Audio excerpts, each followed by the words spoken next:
Hi, everyone. Welcome to the Splitscreen Gaming Podcast, the occasional weekly podcast where three lifelong friends correspond about video games from the comfort of each other's homes. Because we have some announcements about that whole split screen. Say my name. Thing. So I was gonna say, I was leading up to it, Chad. I was gonna say, so I'm gonna have my friend Chad here tell us all about that stuff. I'm holding, by the way. He's holding to Porto. He's holding to Purdue. So, Chad, do you want to tell us what's happened to the whole Split Screen Gaming Podcast? This is the last time you will ever hear us say, welcome to the Split Screen Gaming Podcast. Because we're fucking evolving, motherfuckers. We're like a Charizard bursting forth from our evolution, flying into the sky. Wait, no, Charizard's already... I said the wrong fucking thing. Yeah, so we were Charmander. Now we're going to be Charmeleon. No, now we're fucking Dragonite. And then we're going to evolve. That's a better one, yeah. We're going to evolve and become Mew, because that's how it works. We reached level 55. Cross-pollination. You guys, starting next week, and in fact, you'll already see this take place in our social media feeds and the name of this podcast and the logo for this podcast. We will officially be called Respawn Aim Fire. That is our new name. Shaka Khan. Shaka Khan. We've known for about a year now that we were probably going to change the name. And we really wanted to... For about a year, since we've been on the air for about a year. Yeah, basically, yeah. So we kind of took our time kind of deciding what this was going to look like. But we're not just changing the name, we're adding a lot of extra stuff too. Chad's done amazing work making really cool title slides for all of our segments we're going to have. So if you're using an app like Overcast for your podcast, you'll see cool little title cards for each segment. So like playtime, you'll be able to see what games we've been playing right on the title card. If we're talking about something that has like some spoilers, you'll see a little spoiler card come up, so you can be like, visually, I'm deaf, but for some reason I'm listening to this audio-only podcast. But at least I know they're talking about something I don't want to hear because I haven't played that game. We're going to have some cool intro music, which I'm excited about because it sounds great. Oh, we've got some new intro music. When Chad sent it to me, I like shit bricks. It was awesome. It sounds super cool. I'm super pumped for you guys to hear it. It's true. That third little pig was so happy. So why are we changing our name? We've known for a while, but why? Well, there are 40 other split screen podcasts. Yeah, pretty much. And there's no one else named Respawn Aim Fire. That's right. We want to be unique. We'll be the only ones. And it's a better name. It is a better name. Yeah. It's a much better name. It's cool. We have a fucking badass logo. Oh, yeah. Hey, go look at our Twitter page or Instagram or our Facebook right now as you're listening to this. That's our logo. It's that little 3-tiered triangle thing. Which represents the three lifelong friends. That's right, 3 lifelong friends, R.I.P. So we're changing our name. We don't want to be a split screen because there's split screen Kotaku, there's split screen gamers, split screen. There's all many fucking things. And like the thing that differentiated us was Split Screen Gaming Podcast. Yeah, we're but nobody's called Gaming Podcast. But here's the thing. I didn't think this would take off. I thought we were just going to do this for fun for a couple of months and then be like, oh, that was fun. That was a cool thing we did once in our lives.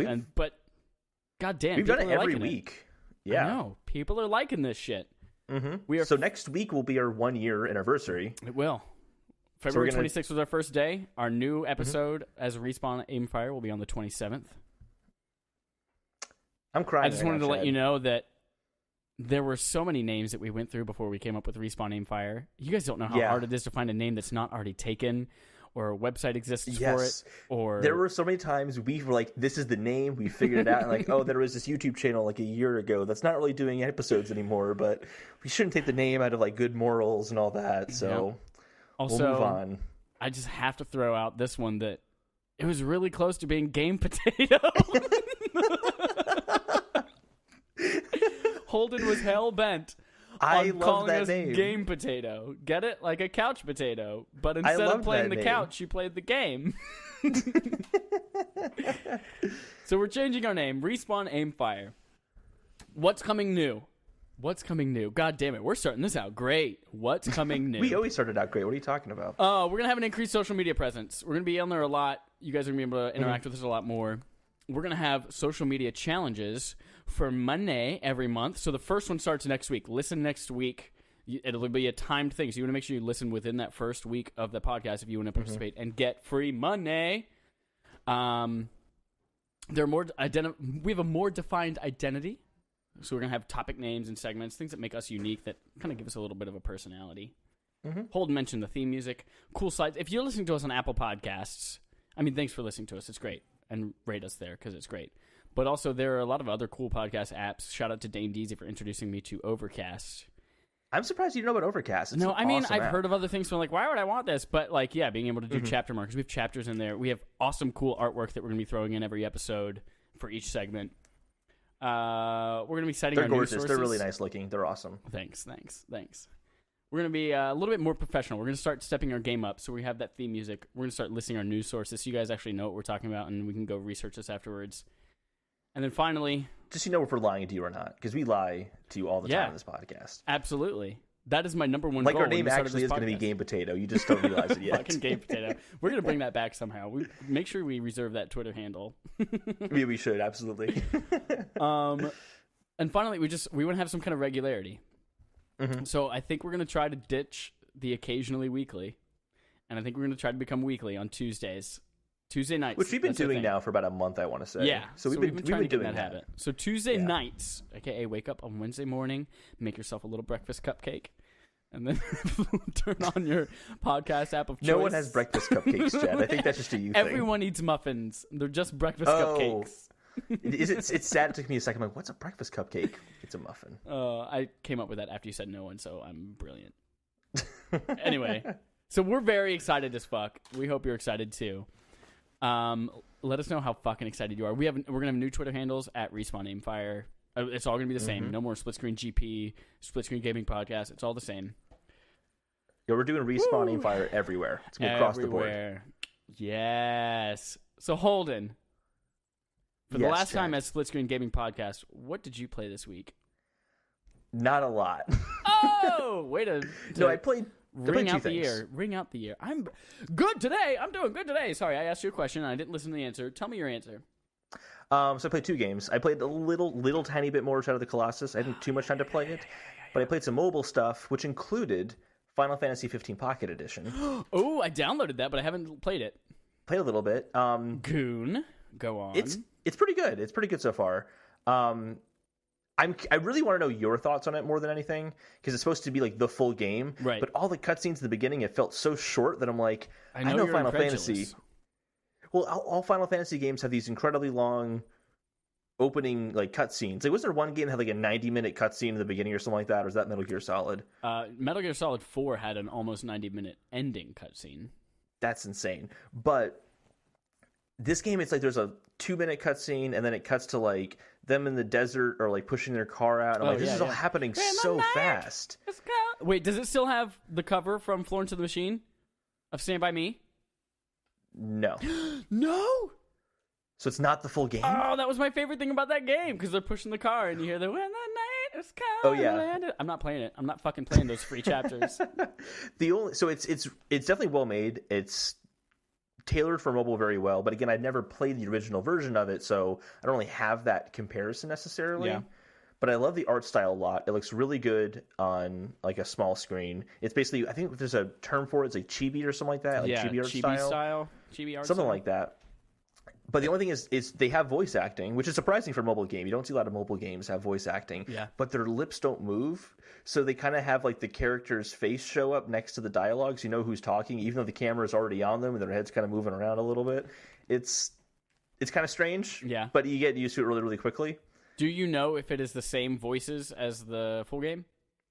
Again, I'd never played the full game. That's why I want to know what you have to say about it whenever you play it. I guess I could have watched a video online with the opening of the game, but I chose not to. So I played a little bit of that. I'm super early in the game. I just found this guy Dave in a shack, and he's like, you should go kill some monsters for me. Yeah. So I'm there. So I'm like super early in the game. Like I said, I've not had a lot of time to play games, but I wanted to mention that because I'll probably keep playing it because it's actually pretty enjoyable. Yeah. The combat system is simple enough. You basically kind of just tap an enemy and you just go after him and start attacking him. And then if another enemy comes over to attack you from behind, you can hit like a quick, quick time event kind of button to counterattack. So it's all very kind of hands-off, very easygoing, but it's a mobile game, so I'm not really faulting it for that. It kind of just works better for a mobile game. Yeah. If this were in the full Final Fantasy 15, where it was just like, just tap the enemy and just like stand around while you attack him, I'd be disappointed in a PS4 having that kind of gameplay, but is that how it plays out in 15 on PS4? No. You just kind of like hit like an auto attack option and you just kind of go nuts. No. Cool. All right. I mean, it is a very satisfying, smooth combat system on 15, so it kind of feels that way almost. And this is smooth too. Like there's no like old school Final Fantasy where you're running and all of a sudden like the screen starts to wave and you're going into a battle sequence, right. And the theme song starts, like you just see an enemy, you walk up, and then a little barrier kind of blocks you from leaving the battle zone, and you just fight your bad guys. Yeah, fight your bad guys. One thing that I was curious how they're going to implement this, because I thought this was always a cool thing I'd seen in the trailers, was your ability to kind of just jump across the map or the battlefield. Oh, yeah. To attack certain enemies. And you can still do that in this by kind of holding your finger down. So you'll see like on the edge of the screen, you'll see a little symbol of an enemy, and you can just hold your finger down on it, and he'll just like jolt across the screen really fast. That's sex. That's straight up sexy. Cool. It's pretty cool. So I'm going to keep playing it. Like I said, I'm pretty early on, but I can see myself keep going with it a little bit. Yeah. I know it's a really long game, so I might not beat it, but I do want to kind of see what this game has to offer. 99 cents for the next 2 chapters, and then like $3 for each chapter after that? Yeah, it's $20 in total, which I think is a pretty fair deal considering that's what they charge for Final Fantasy like 5, which is a game that's already been, on many consoles. But also it's great. Really tailored. And I'm not saying it's a bad game, but this is like something new they've made. Like they've done this art style. They adjusted the combat system. So like they put a lot more effort into this than they did the old school Final Fantasy games. Yeah. So it's actually a pretty good deal, I think. But that's all I played this week. What did you play this week, Chad? You didn't play any Shadow... Oh, yeah, you did mention Shadow of the Colossus already. Yeah, a little bit. Honestly, nothing. I'm still on the same Colossus. Really? Yeah, like I played almost nothing of it. I still can't figure out how to beat this guy, and I refuse to look at guides. Which Colossus is it again? The one in the sand where he goes under the surface, and I'm like, I don't know how to get to him. He just keeps knocking me off my horse, and then before I can get back on my horse, he knocks me off again, and I'm like, fuck you. I think you had mentioned you were going to turn off the hints that come up. Did you end up turning them off? I did, yeah. Okay. I mean, you might want to turn those back on. So, no. I mean, there's one that, like, the first hint it gives you is pretty blatant. Actually, it's the second hint it gives you. Okay, well, fine. I'll do that. Wonderful. What did you play, Chad? Oh, thank you for asking me how I played. Oh, god damn it, I didn't do time codes at all. Oh, well. Who fucking cares? I'll do it. Shut up. I beat Shadow of the Colossus. Nice. All 16. For like your 15th time? For my 3rd time. Oh, okay. Not 15th. And I have decided I'm going to platinum this game.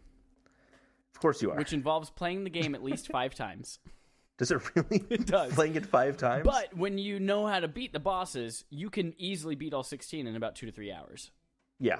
So I'm doing the time attacks right now to get all the different items and weapons and stuff like that. And I'm beating the bosses. Like, the goal is, like, beat it in 2.5 minutes. And I beat it in 1 minute and 15 because I'm that good. Whoa. So, yeah. I beat that. Fucking love that game. It's so good.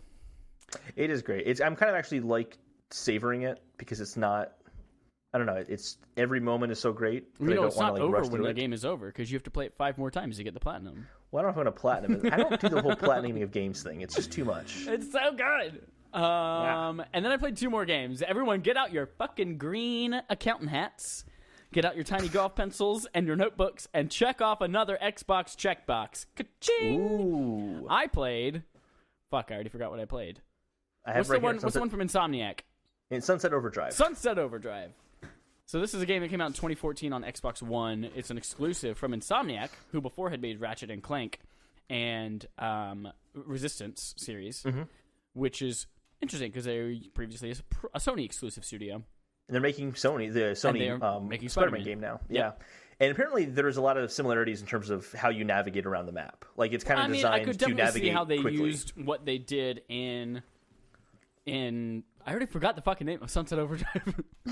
Great IP. IP. How they took the traversal from this, like, bouncing off of cars and grinding on wires and things. I was like, this is a smooth traversal system. It's really seamless from one thing to the next. I could definitely see how they're going to take swinging from webs and making it fun.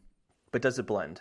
Is it good? But does it blend? Does it blend? So here's the thing about Sunset Overdrive. I played about a little over an hour of it, and I've laughed a lot. Therefore, you can judge the game entirely. I've laughed a lot. Including, and the character creator, I made this ginormous guy who's also wearing a tank top, a denim vest, and jean shorts. But they're like girl, really high, tight, cut-off shorts, and he's wearing like, I think they're like called Molly, like shoes little like ballet slipper looking shoes. And Oh, he's fucking- Toms? No. No? They're Mary Jane's. That's it.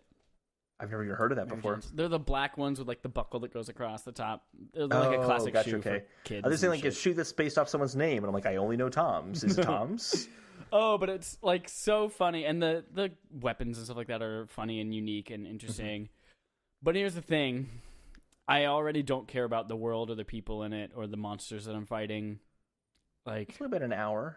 I know, but it's like I understand where these people are coming from and why they're monsters because they drank the energy drink and their endocrine systems went crazy and now they have all these things. But it's like it's fun and easy to play, but I just don't give a shit. All the fetch quests that I've gotten already are just fetch quests. There's personality to it, but there's not a lot of depth to it, and I just don't know if I'll come back to it. It didn't hook me. It didn't catch me. I'm disappointed because I remember seeing gameplay of this and I'm like, oh, that looks awesome. Yeah. I want to do that. I want to jump all over the place and bounce off cars and then get on the telephone pole wire or whatever and just skid across. Yeah, I guess That's this the is one of wires, those things where like when people play Grand Theft Auto and they're like totally content for 40 hours just driving a car around and ramming I down never hookers and understood that. shooting buildings and shit, like they're not actually playing the quests and shit like that. Like that's fun for some people and some people think that's amazing, and for me I just find that boring. So I understand, like that's the kind of stuff you can do. Well, you can't run over hookers in this game because there are no hookers, but yeah, I might come back to it one day, but probably not anytime soon. But it was my birthday, so I spent a lot of time playing games indoors with friends, and Tom and I played through the Battlefield 1 campaign and beat that. I've heard that's a really good campaign. It is very good. Very good. So here's some precedents, and by precedents I mean some background, not precedents. Yeah, that doesn't make I've never sense. played a Battlefield game before. I haven't played a Call of Duty game since, I don't know, PlayStation Really, first-person shooters in 2? general, you don't really play a lot of those. I play first-person shooters. But not a lot of Who them. the fuck are you? I'm not counting like BioShock and that kind of stuff. War games. War games are not Yeah. my...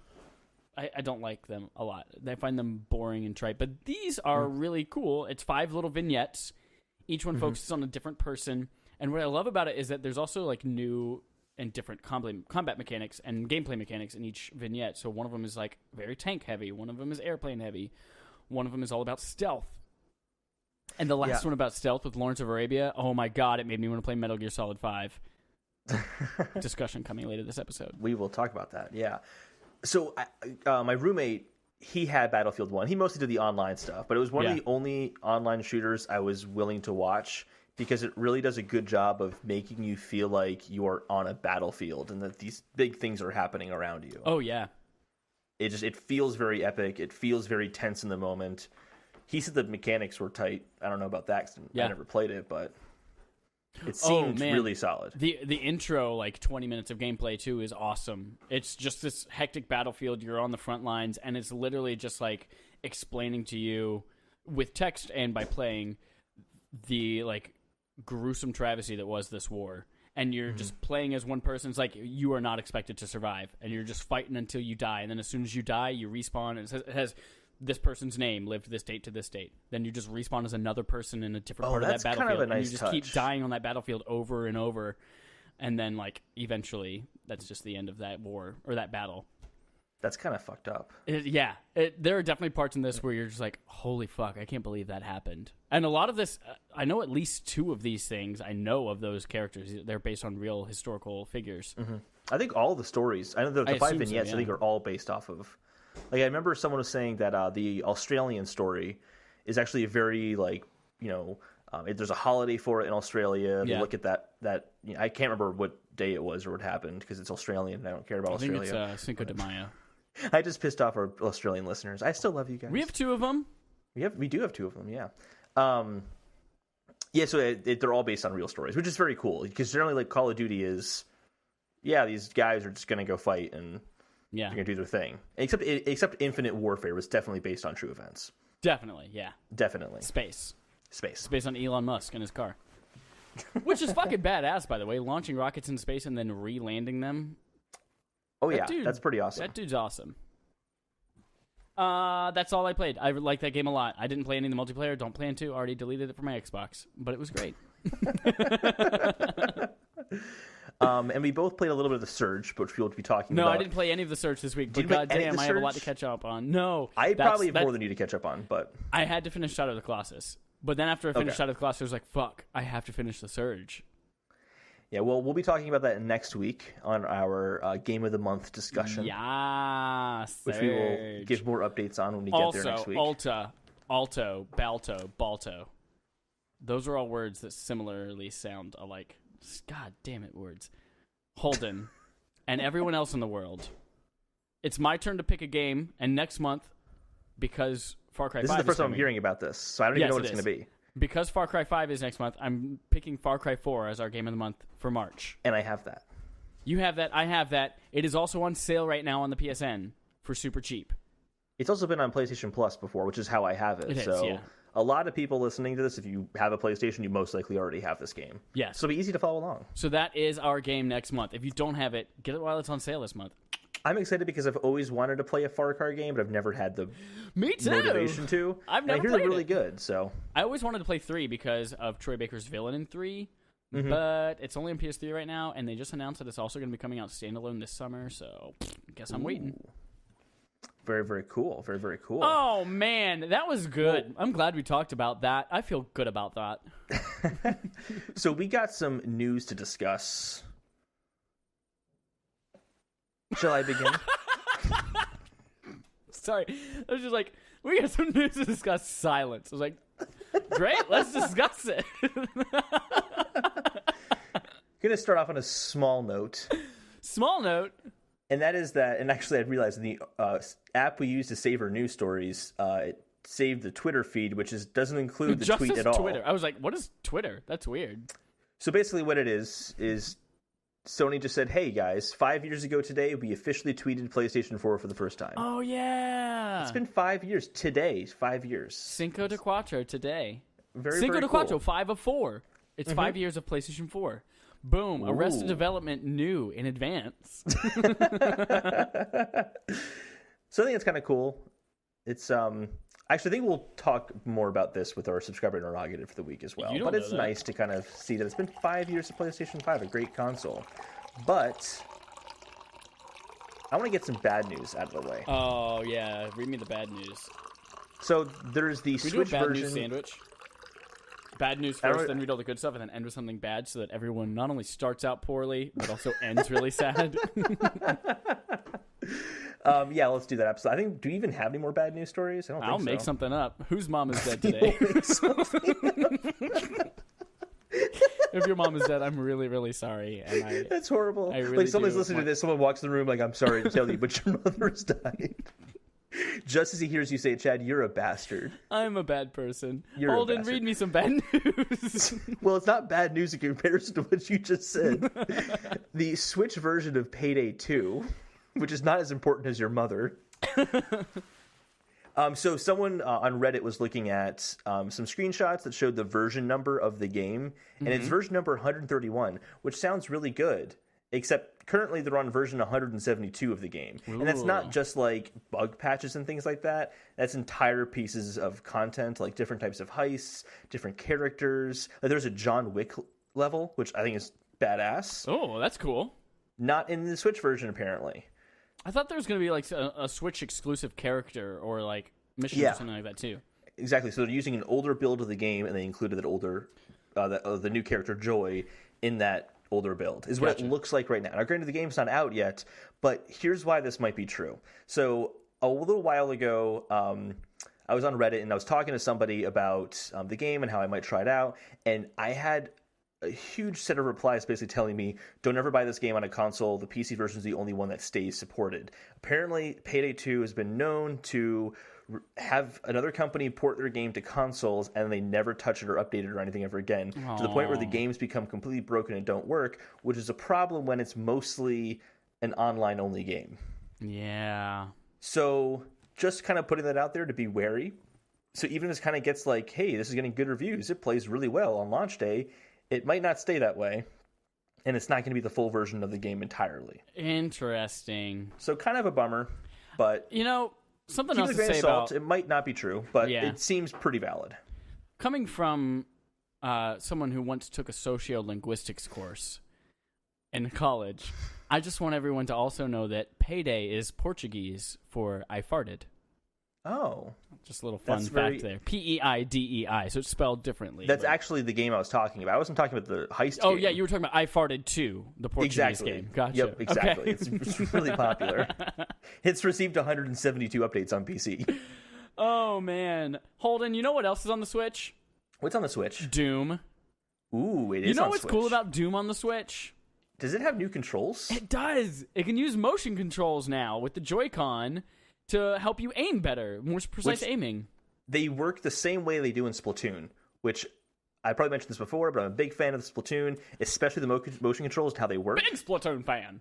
Essentially, you control the camera and movement just like you would in a normal shooter, but you can kind of do fine-tuning by using motion, which is so great. It's just like in Zelda Breath of the Wild, or Zelda Ocarina of Time 3D on 3DS, or Zelda Majora's Mask 3D on 3DS. Yep. But it's or one of those Uncharted things Drake's Fortune, or Killzone Mercenary. Not Uncharted Drake's Fortune, Uncharted Golden Abyss. Yeah, I was going to say on Vita. Uncharted. It's one of those things that's so great. Every game needs this. Especially handheld games. So which great. Switch is everything is handheld. Not even handheld games. Like, if I'm I hate to go back to Horizon Zero Dawn again, because I don't like beating on that game because it's not a bad game, but like the thing that deterred me so much from it was I couldn't get used to the control method because it only used the sticks, and I wanted just to make fine-tuned adjustments by, just moving my controller around a little bit. It would have been so great, but I can't do that. And it's such a minor thing, but it makes a huge difference. It's like when touchscreens went from the ones you like the resistive, we really had to like push in to get it to do anything in these stupid silences, to like what we have now. It's a piece of glass. Obviously, or the ones that we also better. have now, which are resistive ones, like on the 3DS. Yeah, it's terrible. But I never even used. I go out of my way to not use that whenever possible when I'm playing on a 3DS. But so yeah, I'm really glad this is coming to the Doom. To the Doom. This is enough that like I still don't own Doom yet. And you should totally get Doom. If I get Doom, I'm still debating: do I get it on PS4 or do I get it on Switch? PS4. But like, I don't know. This is like the motion controls might be the reason. True. Some, but also $60 versus like often on sale for $15 on PS4 is like. Here's the thing. I'm Mr. Switch guy, and anything that's on Switch as well as other consoles, I get on Switch as well. This game is so gorgeous. Yeah, on PS4. We've also mentioned often that like even if kiddie porn was on Switch, you would buy it just because it's on Switch. The FBI is going to listen to this and like look into me or something like that. I'm going to be arrested. Just watch this. That's why we're changing our name, because the FBI was on to us. I would say still get it on PS4, just because the game is so goddamn good looking. And I promise, it is like, I'm coming from someone who doesn't really enjoy first-person shooter games that much. This game is so much fun. And then you're going to love Far Cry 4. I want to love Far Cry 4, yeah. Well, no, but Far Cry 4 is like an open world game. It's a little bit different. Killing tigers, making wallets. Perfect. Let's go, man. So Doom on Switch, very exciting with motion controls now. What else is on Switch, though? Apparently there's some other new game. I don't know. Tell me about it. I think there's a game called Bayonetta. Oh, yeah, it is. Yeah, it is.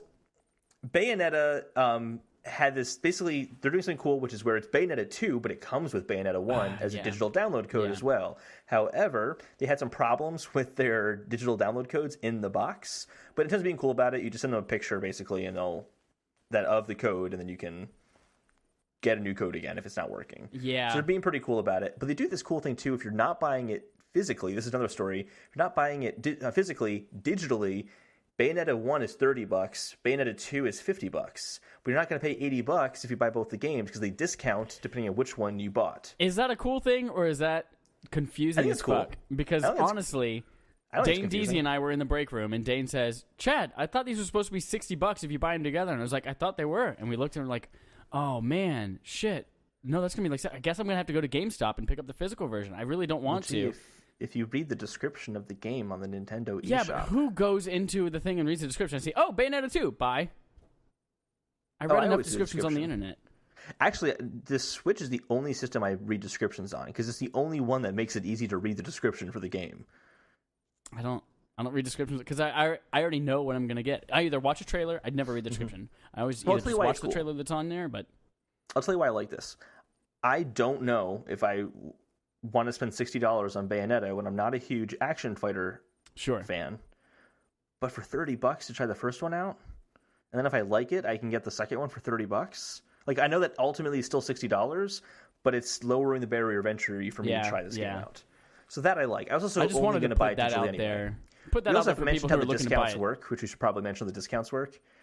If you buy the $30 Bayonetta, it discounts the $50 Bayonetta 2 to $30. If you buy the $50 Bayonetta, Bayonetta 2, it discounts the $30 Bayonetta 1 to $10. So yeah, it sounds confusing when you say it, but no matter how it works, basically, you buy both games digitally, it works the math out, so it's $60. Yeah. That's how it works. I just also wish they had like on PS4, you'll have to see like Far Cry 4 and Far Cry 3 as separate things, or you can buy a Far Cry bundle. That's not a real example, but yeah, I just wish there was also a bundle option so there was less confusion. But anyone out there who wants to buy it digitally, you can. You can. And you don't have to pay more money.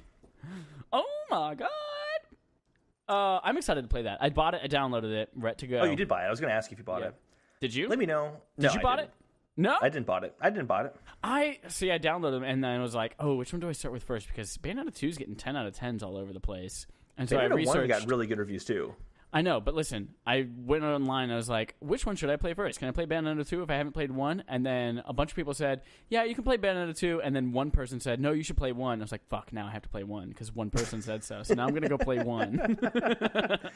No, there's a story, I know, but I don't know how much they really rely on each other for the narrative. I think it's just characters. I think it's just getting to know characters. Yeah.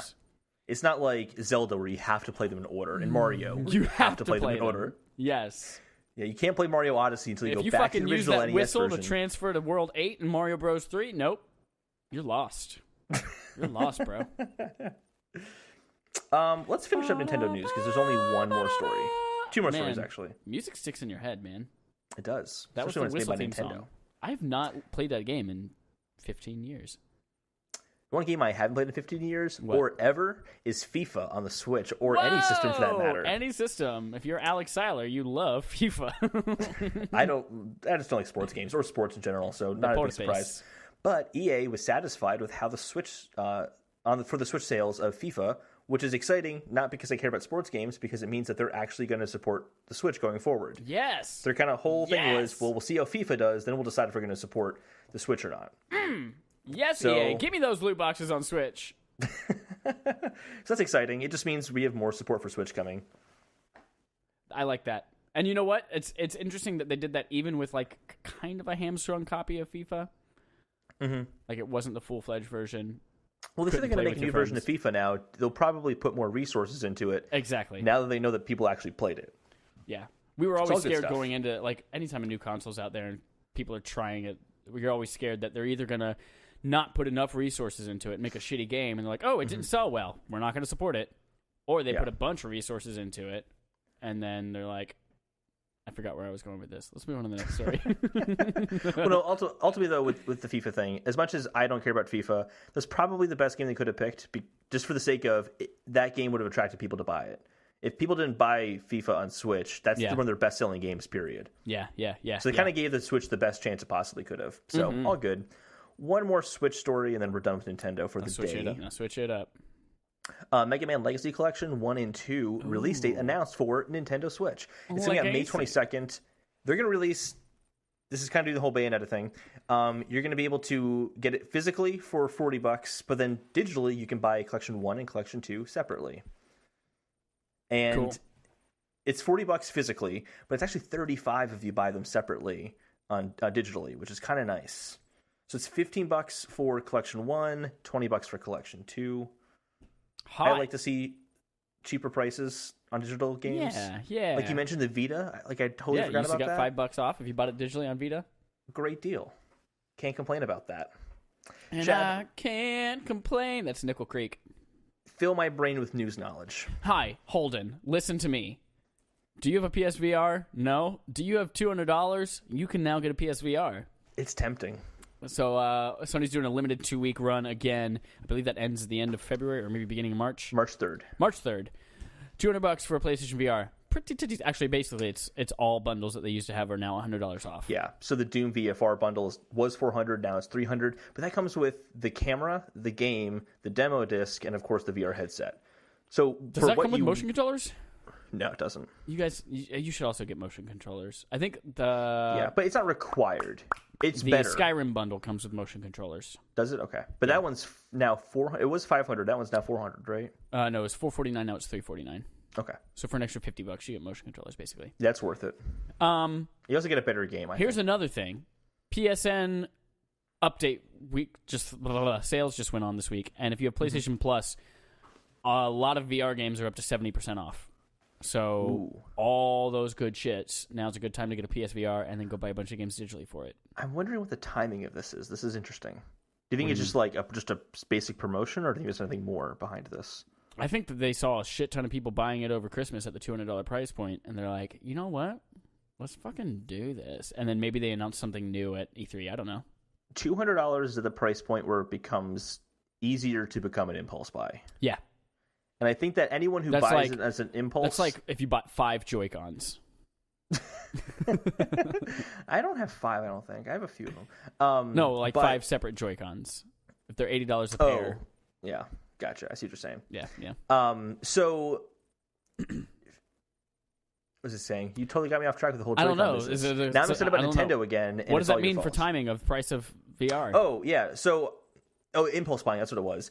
If someone is like, I don't know if I want to buy a PSVR or not, and they're like, well, $200, why not? I'll just try it. They're going to enjoy it when they get it at home. The experience is convincing enough that you will kind of get on that train. Yeah. And if they can get a bunch of people then talking about VR, be like, hey, man, I wasn't sure about the VR, but I got it for $200. Now it's great.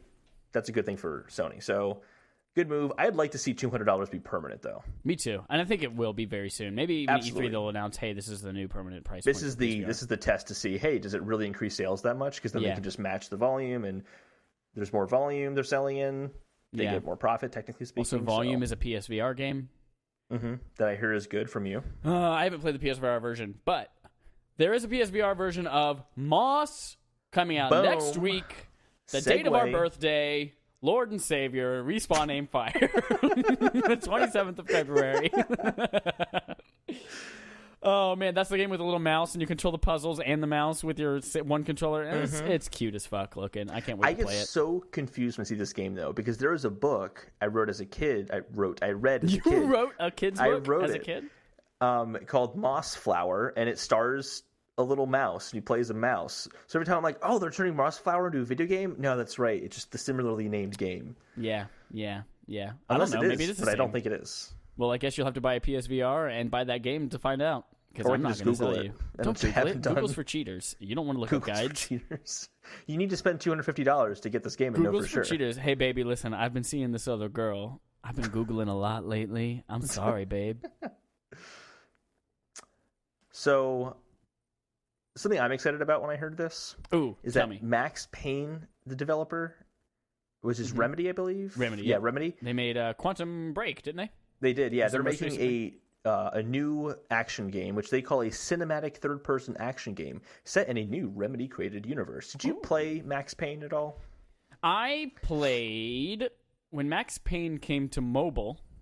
That's exactly when I played it. Yep.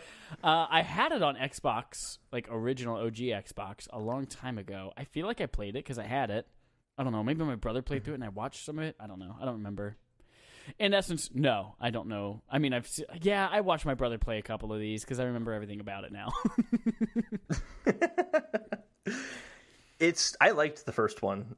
I didn't play 2 or 3, but I really enjoyed and the bullet time. And the movie has Mark Wahlberg, and he goes in the baby room, and it says "baby" on the door. It also has nothing to do with Max Payne. My friend at the time, though, read "Babby" instead of "baby," and we lost it for the next 5 minutes in the movie theater. That was a bad movie. Oh, I want to see that now. I don't know it was that bad. Was it really that terrible? Yeah. I love seeing bad movies. I know you do. You love J-Lo. For all those who want to see bad movies, go see 1517 to Paris. It's so terrible. Anyway. Yes. You know why I found out that's bad? I mean, it's based on a true story, the real heroes, but they're also starring in it. Yeah. It's the really stars of the movie are not actors. But here's the thing, they're not the worst part about the movie. Aww. Like, Clint Eastwood's directing is probably the worst part of the movie, which is really surprising. What if he has, dementia or something now? And they just kind of gave him this project as hey, listen... you're going to die soon. Here's the last one little hurrah. We know it's not going to be good, but you gave us a lot of good shit over the years. Do you know who else gave us a lot of good shit over the years? Who? Microsoft and keyboard support. Segway. Good segue. I would ride that Segway straight off a cliff, like the inventor of Segway. So there's been a kind of kerfuffle around having keyboard support on Xbox One. It's not official, but you can do it, and it's upset some Xbox gamers because it kind of gives them an unfair advantage. Yeah, especially in competitive online gaming. Yeah. So basically, Xbox or Microsoft came out and had a statement on it, basically just saying, "Hey guys, we want to give the developers the freedom to choose how their game gets played." Yeah. So basically, it's not on us; it's on the developers. Go to the developers and talk to them about it. Yeah, there are kits in there that say, "Yes, I would like to disable keyboard support for my game." Yeah, but also they kind of go on to say that they support cross-platform gaming between PC and Xbox, which at that point you're absolutely playing against someone with mouse and keyboard, most likely. Yeah. So you can turn that off. So like in Gears of War 4, you can say I only want to play with people who are on Xbox. Sure. That way you have a less likely of a chance. But I think this is something that Microsoft should have built into the console itself. Well, they're also saying, like, last September, I believe, they had mentioned that there will be keyboard and mouse, like, full support coming from Microsoft. Even, I think, like a Microsoft-branded one coming this year. Shouldn't do it. There are arguments to be made, and they actually make this in the article on GameSpot. There are arguments to be made that, like, these are some of the only ways people with accessibility needs can play video games, is with a keyboard and mouse. So that's one of the reasons why they say they're not going to disable the use of it by default, and they're going to leave it up to the developers. Mm-hmm. But I think having the option to say, I don't want to be able to play with keyboard players should be something that Microsoft builds in, so that I, in Xbox Live, can just say, only against people with controllers. That doesn't prevent someone with accessibility needs from playing. It just means that they can't play with anyone who matters. Jesus Christ. Because with your logic, they're just going to be left by themselves fighting other people with accessibility needs. No, they've cross-platform support with PC. They can play with PC people. The real people, they're going to kick their asses. That's terrible. Oh, man. All right. So, but talking about Microsoft brings me to what I think is actually the most important story of the week. Wait a minute. Go on. So, Chad, I'm assuming Chad thinks this is non-news. And in a lot of ways, it absolutely is. But in a lot of ways, it's also the most important news story of the week. It's a video, so we're going to just describe the video to you. But basically, Microsoft is doing something called CosPups, which is cosplay of puppies dressed up as, like, Master Chief or other characters from Microsoft franchises that you don't know. His name is Master Chihuahua. It's Master Chihuahua. I also love there's Pug G. Yes. Because it's a pug. What was the other one? Was Sea of Fleas. Forza Horizon. Forza Horizon. And it's totally stupid. But here's why this is important, is that these companies are making a huge push into China. This is happening because of the Year of the Dog. Yes. Which is, it's the Lunar New Year in China right now. And basically, China has not allowed consoles made from non-Chinese companies to be sold in China for the past 15 years. And now they're loosening up that restriction. So like earlier, a few weeks ago, we talked about how GameCube games are being ported to the NVIDIA Shield in HD to be released only in China. That way Nintendo can have a presence in China before they could have the Switch out, which kind of helps boost their kind of word of mouth and just their brand in China. And this is a attempt for that. It's a ridiculously stupid attempt. It's so cute and stupid. It is super cute. Like, I recommend watching the video, but it's totally ridiculous. But it's important because this is a major shift in gaming. Like, in movies, we've seen so much of, like, in Iron Man 3, there were scenes that were shot specifically to only be shown to Chinese audiences. Oh, right, yeah. Like, there's stuff like that happening in Hollywood. So this could be the start of having, like, different things that are only for Chinese audiences, or kind of seeing a lot more things catering to that culture, which could have some pros and cons. So I'm kind of curious to see what happens with that. But ultimately, it's ridiculously stupid, these puppies dressed up as Xbox characters. It's so cute and stupid. I love it. I honestly added it in there because I was like, you know what? I love that Microsoft can have fun and be silly and dumb with their marketing. That's so cool. We have one more story. System Shock Remaster put on hiatus by IGN. It's not canceled. What? It's not canceled. No, it's they're not just canceled. Putting it. Just they're still going to make hiatus. They basically said that they got overly ambitious and they kind of need to make sure they're staying true to what their original goal and promise to the gamers were. So they're going to put it on hiatus. So it's still coming. They're not canceling it, but at least they're kind of being upfront about it, which I appreciate. I think it's always a good thing. I mean, but it also kind of hurts confidence that people are going to have in the game when it comes out. I like the way that he explained it. Stephen Kick, the CEO of Night Dive Studios, who's doing it.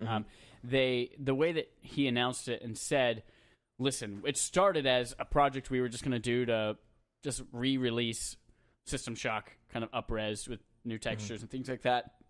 And then they're like, well, now that we're working on it, what if we update it and switch from the Unity engine to Unreal? So that presented them with a bunch of new issues and opportunities.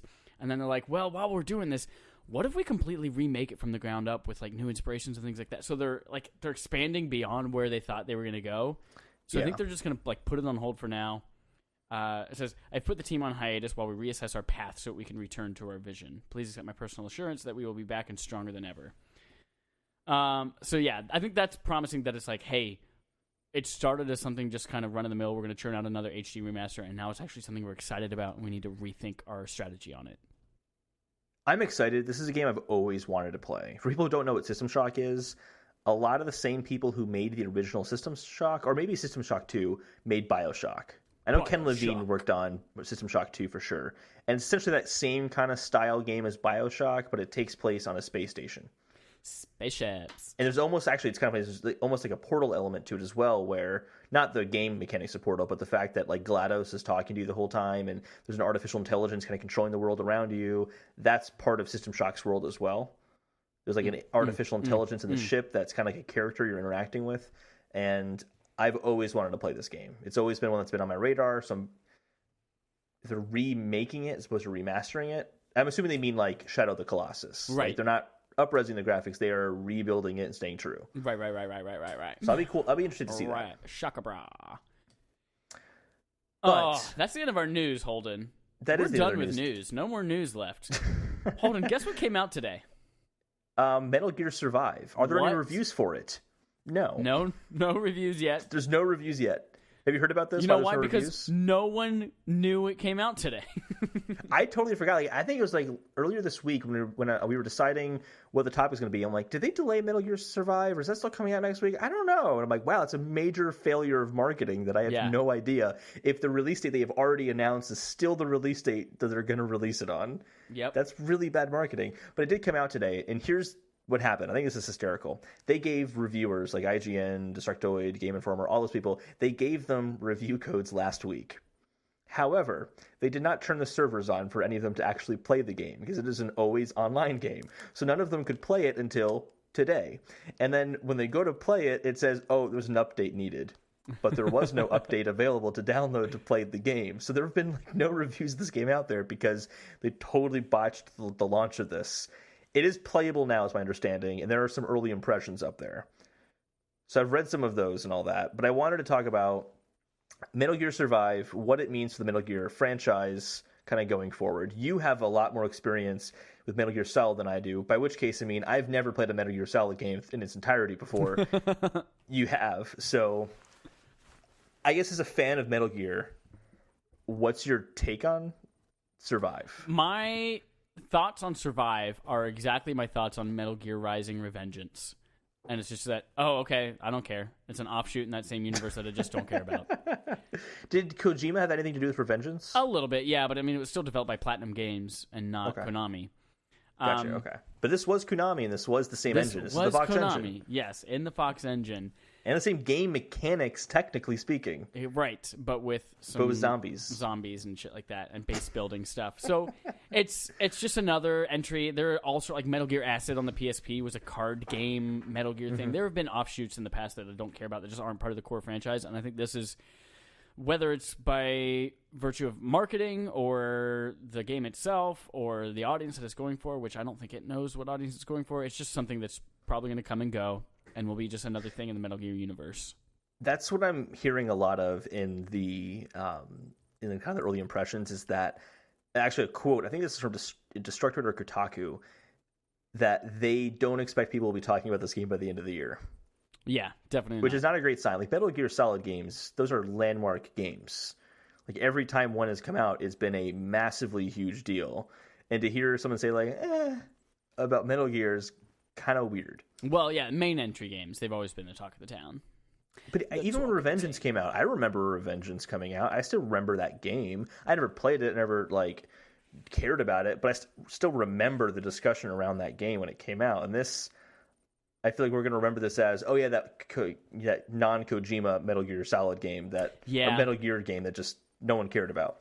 So now, here's something interesting that Jared Petty, formerly of IGN, said the other day about Metal Gear Survive. And I thought this was an interesting take on it. It's not 100% correct, but he said, I think if a new game comes out, even if it's not made by the same creator, I think if it has something good about it, that we should celebrate it, and that it should be allowed to continue doing that thing, even without the original creator. And then he said, sure, if you think about the people who made Super Mario Bros. Are not the same people who made Super Mario Odyssey, yet both are amazing games. Mm-hmm. The caveat being, yeah, Miyamoto definitely did make both of those games. Yeah, but he played a smaller part. Right, he played obviously a much smaller part in Super Mario Odyssey. So I think we shouldn't dish this just because it's not Kojima. I think we should definitely give it a fair shake, but totally, it doesn't look like it's going to work though. But it's Konami, that's kind of the thing. So here's the thing: it's I think it's a good point to make especially with Mario. I don't like saying this, but eventually Miyamoto's not going to be with us anymore, and he's going to be the bad news sandwich. He's going to be the bad news sandwich, and other people are going to have to take over the main heading of the Mario franchise. Right. But it's still going to be Nintendo, and there's still the collection of people at Nintendo who've been making Mario games are still there. Although Miyamoto's not there, those people who made the game are still there. Right. And if you think about it, the people who made Odyssey are the people who grew up playing Super Mario Bros. Exactly. So not only are they making the game, but they are also fans of the game and diehard fans. What we know about Konami's culture, given this whole Kojima incident, how it's going to get kicked out, doesn't seem to have that same integrity. And they're known for having pachinko games and kind of cash grab, stupid stuff. So, yes, absolutely. I just think that Konami's not the same thing. It's not comparable in that way. And there are a few things about this that I think speak to this. A few things that I noticed in the early impressions I read is that there were some really good things that were said about it. Things like the graphics are amazing, the gameplay is solid, the animations are really good. All of that relies on the Fox engine, which was there when Kojima was working on it. So all the things that seem to make it really good are things that Kojima did. Which I guess isn't the worst thing in the world, but I think it kind of points to, we should be concerned, maybe not for this game, but if they continue down this path, they're going to have to do a new Fox engine eventually, and then it's not going to have the same person kind of behind that. So there are things like the microtransactions in the game. Pay to win.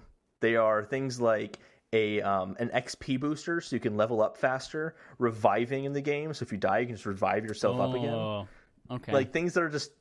That's not how microtransactions should work. So I'm kind of concerned. As an outsider, I don't see the Metal Gear franchise holding the same weight it once used to. Yeah. But to be fair, that also happens with just about every medium, with every major franchise. For the most part. There are exceptions, James Bond has been around since the 60s. But Lethal Weapon, which is not the same as James Bond, but no, there's. I guess there is a new Lethal Weapon TV show. There is, but there is a huge gap between them. I guess. Let's think of a better example than that. Lethal Weapon 2. No, actually, I think this is slightly comparable. People love the old Superman movies. Oh, okay, yeah. I don't really know many people who are like, man, I loved Batman versus Superman, best Superman ever. You don't hear that. It's not the same thing. Yeah. Unless you're Justin Svoboda, so. That's an inside joke for people who know him. He just said his first and last name. That's not cool. Hey, you know what else is not cool? What? I don't know. But what are your thoughts on the future of Metal Gear Solid after Survive? I think it depends on how well this game sells. Does it? And if it does sell well, we will see more Metal Gear games. And if the farther we get away from Kojima, the worse it's going to get. Here's what I think is going to happen regardless. Yeah. I think, I didn't put this on the list. I came across an article, and there was I can't remember, a LinkedIn profile or an Amazon France listing or something like that, for Metal Gear Solid HD Collection, and it listed PS4 and Vita instead of PS3 and Vita, like the original when it came out. I think Konami's next move after this one is re-releasing all of these games for current gen systems because they know that people are going to go crazy and they'll buy them. Of course, they'll reignite their love of the franchise. I will probably buy them.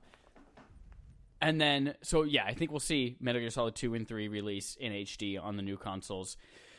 Dear God, I hope we see 4 as part of it. It took forever for that to be released digitally on PS4, and it never came to 360. Oh, sorry, PS3, and it never came to the 360. But here's, like, Field of Dreams level hype that I want. Because Field of Dreams is the ultimate level hype. It's the ultimate level hype. I would kill everyone's mom to play Metal Gear Solid 1 in the Fox engine. Completely remade in the Fox engine. Totally. And I think that sounds great. Before they make a new Metal Gear game proper in the franchise, I think that should be their next move. So you're basically saying that, like, internally in the company, they're going to more or less reverse engineer those games. Like, okay, what was it that made these games so good? Okay, cool. Now we know Metal Gear Solid 6. Yes, because right now, not necessarily doing it to make sure that to figure out what made them good, but right now, Metal Gear has a bad taste. Metal Gear, even Survive, it didn't even stand a chance with reviewers and the internet as a whole.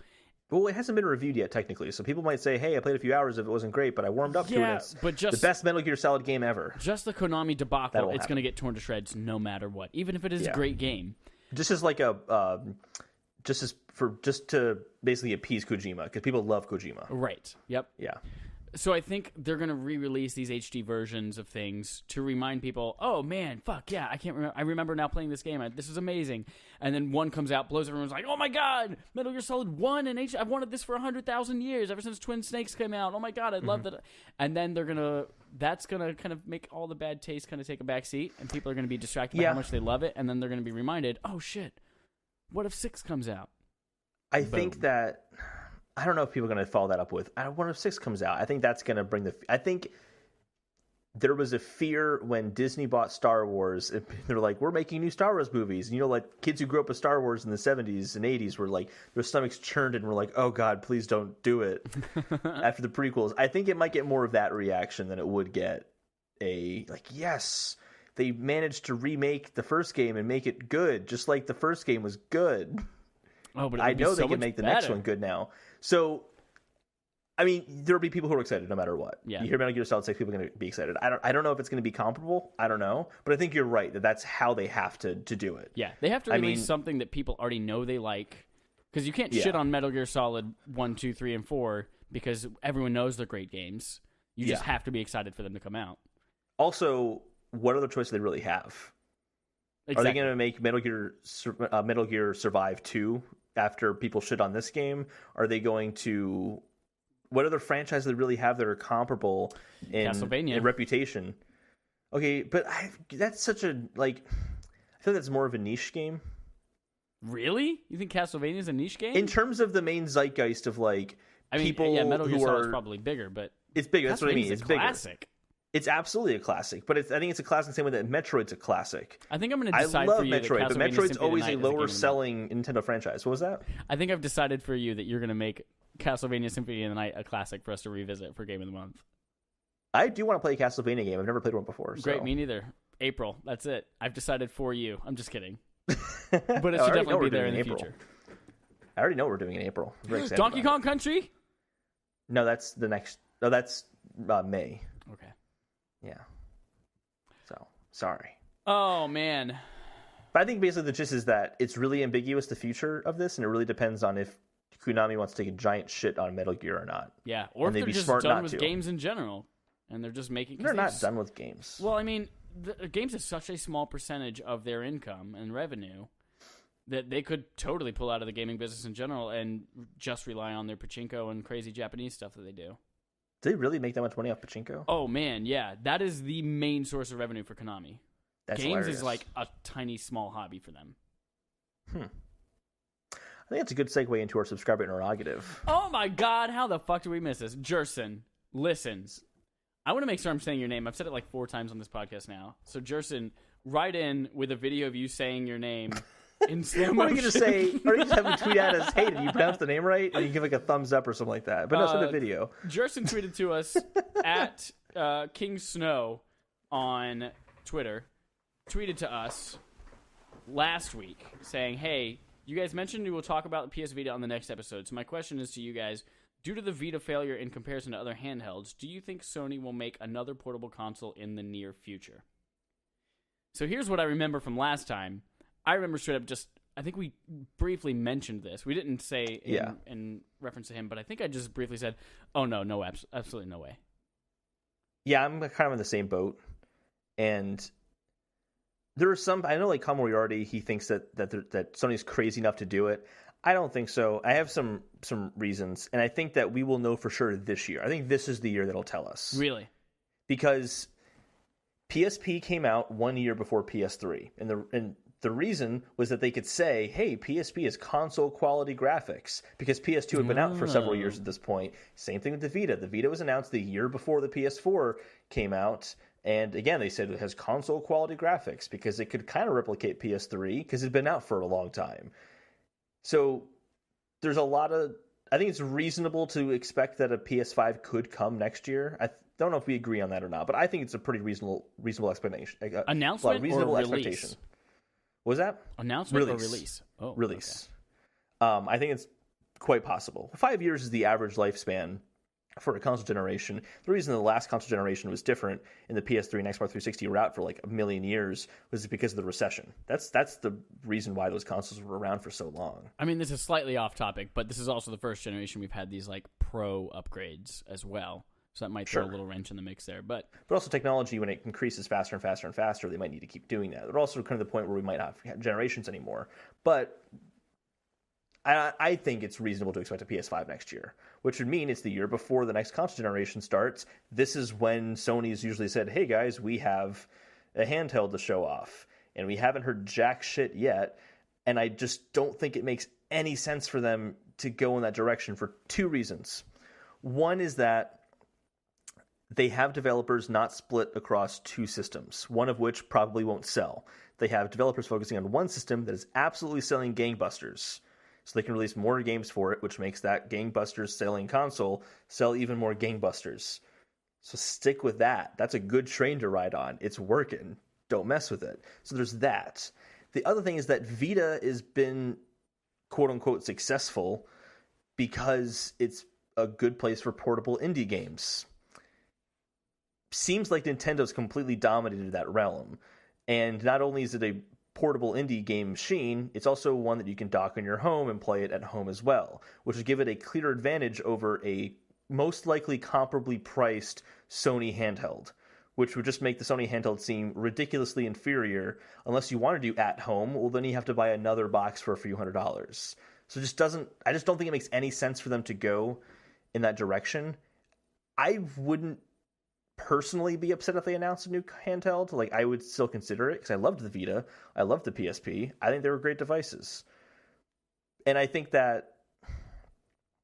So, like, if you look at the sales as well, Vita did like really bad. It sold 15 million units. That's like Wii U level of bad, and I think that the Vita was a much more easily marketed or marketable than the Wii U was. Sure, I think it's a much better system than the Wii U was in terms of being clear and concise about what you can do with it. That was the Wii U's biggest problem, and it sold comparably to that. It's done. Like, it's done. It's not going to happen anymore. I'm going to twist this. That was a long rant, sorry. Rather than saying, what are the chances of having a new Sony handheld, I'm going to go on a different tangent and say, what circumstances would have to happen before we see another handheld? And here's my thoughts on that. This kind of tests my crackpot theory that I've had for a while, but go for it, yeah. I think the next time we see a Sony handheld, if we ever see one again, I think we will, but not soon. Will be either PlayStation 5 or PlayStation 6, depending on where technology brings us, when server-based gaming is the new normal. So, can I turn my crackpot theory? Because this is the perfect setup for it. No, I have to finish mine first. All right, fine. So we talked about last week Google's new streaming platform that it's working on. by the end of this year, major cell phone companies are looking to have 5G accessible, which is faster than home Wi-Fi. This is my exact thoughts, yeah. And so when you are no longer... And storage is an issue now. Mm-hmm. We're already running out of storage so quickly on our consoles. So when you no longer have to worry about storing your games and everyone is connected no matter where you are, it's just a matter of you are buying a box that unlocks you access to a server where you're either streaming those games to your TV or streaming them to a handheld in your bag. When that becomes the norm, Sony will sell you a $300 device that connects to your TV, a $200 device that goes in your bag on the go, and it's literally you push pause on your screen on the go, and you can pick up right where you left off on the TV because it's connected to the same server.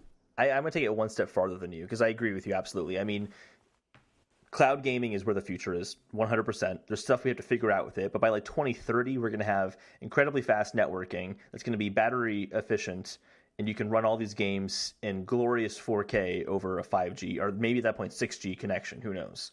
So absolutely. But this is, so my crazy crackpot theory is that the Switch is far more forward thinking than we think, in the sense that consoles are not going to be boxes under your TV. They're going to be these portable units that can dock into a television to play. So I think you're right, but I think that the $300 box and the $200 handheld will just be like a $300 handheld that you can dock in at home as well. So they kind of just really build all the technology into the handheld. You can take it with it everywhere you go. You get home and you dock it in. And it's all completely seamless because there's nothing really inside that handheld at all.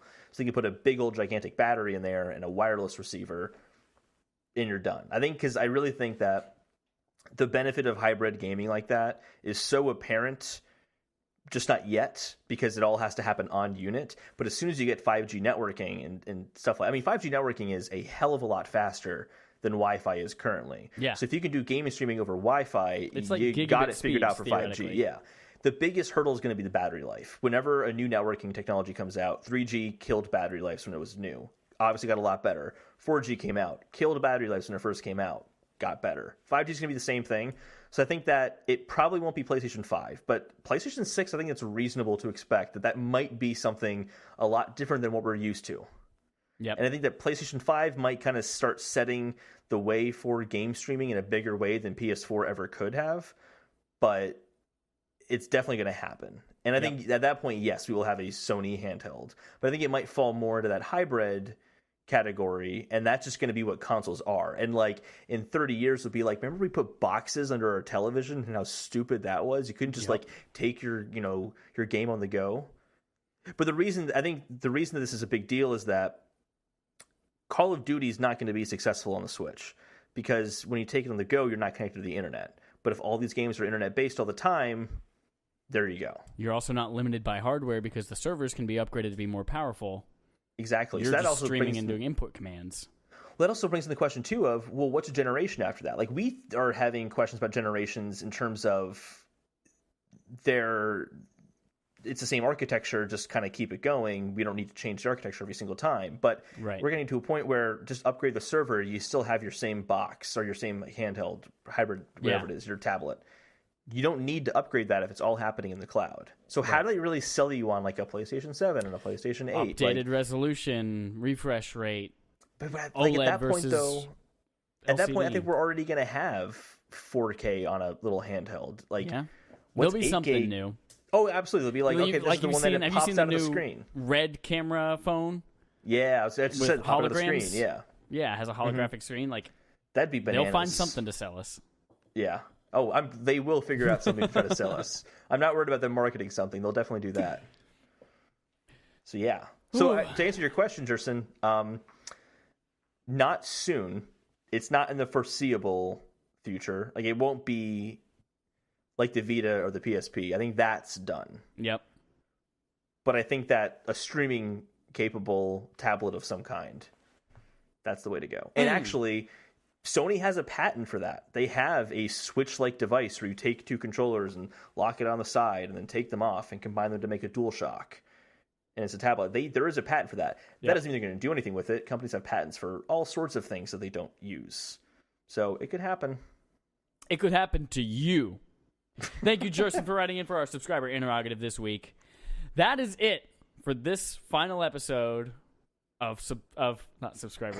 What is this thing called? Splitscreen Gaming Podcast. We will see you all next week, brand new, with all of our theme music and bells and whistles and sex appeal as Respawn Aim Fire. We'll be talking about our social media campaign we'll be kind of pushing out, so you'll have some fun activities. Money, free money. Basically, yeah. You get money. Yeah. And also Game of the Month next week. Finish the Surge, Holden. Fucking finish it. I'll fucking finish it if you fucking finish it. It's really good. I'm loving it. Yeah. I'm like already stressing in my mind, like, when am I going to play this between now and next Tuesday? I know I have the time, so I can definitely do it. Oh, man. Okay. Everyone, good night. We love you. I love you. I can't speak for Holden. For next week. I love you guys too. Don't let chat say otherwise, okay? I'll never tell.